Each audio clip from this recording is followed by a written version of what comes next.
என் அன்புக்குரியவர்களே, நம்முடைய இரட்சகர் இயேசுவின் நாமத்தில் உங்களை அன்போடு கூட வாழ்த்துகின்றேன்.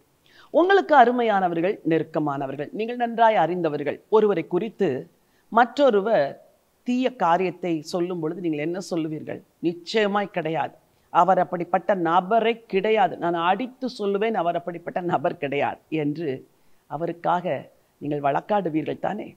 அது எதை காட்டுகிறது என்றால், நீங்கள் அவர்கள் மேல் வைத்திருக்கிற அன்பை காட்டுகிறது. இரண்டாவது, அவர்கள் மேல் நீங்கள் வைத்திருக்கிற நம்பிக்கையை காட்டுகிறது. சில வேளைகளில் தாய்மார் தங்கள் பிள்ளைகள் தவறு செய்திருந்த போதும் யாரோ ஒருவர் தங்கள் பிள்ளையை குற்றம் சாட்டும் பொழுது, என் பிள்ளை அப்படி கிடையாது என்று வழக்காடுவார்கள். பிள்ளை தவறு செய்திருந்தாலும் பெற்றோர்கள் அதை மூடி மறைத்து வழக்காடுவார்கள். அன்பின் ஆண்டவர் ஒரு மனுஷனுக்காக வழக்காடினார். அந்த வசனம் என் இருதயத்தை மிகவும் தொட்டது. உங்களுக்காய் வாசிக்க விரும்புகிறேன்.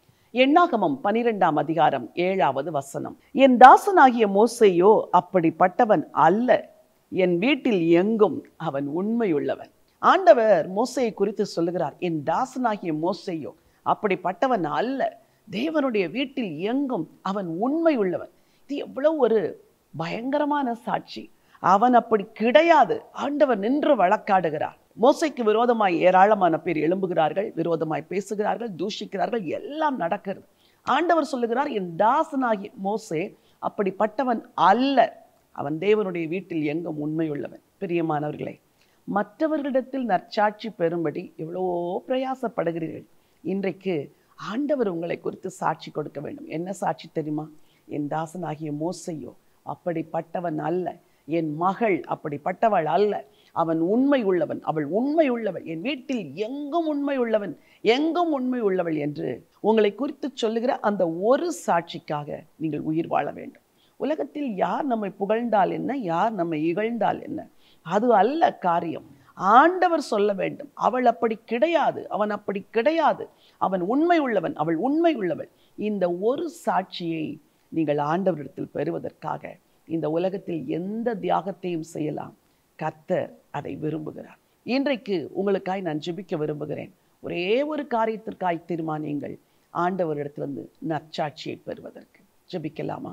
அன்பின் ஆண்டவரே, பரலோக பிதாவே, உமக்காக வாழுகிற, உம்மை பிரியப்படுத்துகிற ஒரு வாழ்க்கையை உம்முடைய ஜனங்கள் தெரிந்து கொள்ள கர்த்தர் உதவி செய்யுங்க.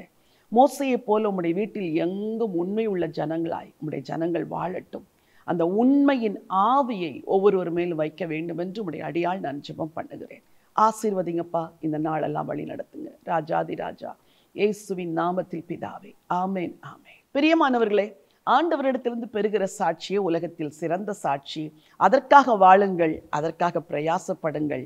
அதற்காகவே இந்த நாளையும் நீங்கள் வாழும்படி நான் உங்களுக்கு அன்பாய் கேட்டுக்கொள்ளுகிறேன். இந்த நிகழ்ச்சியின் மூலமாய் நீங்கள் ஆசீர்வதிக்கப்பட்டிருப்பீர்கள் என்றால் இந்த நிகழ்ச்சியை தாங்குவதற்கு முன்வாருங்கள். கர்த்தர் உங்களை ஆசீர்வதிப்பார். இந்த நாள் ஒரு வெற்றியின் நாள். God bless you.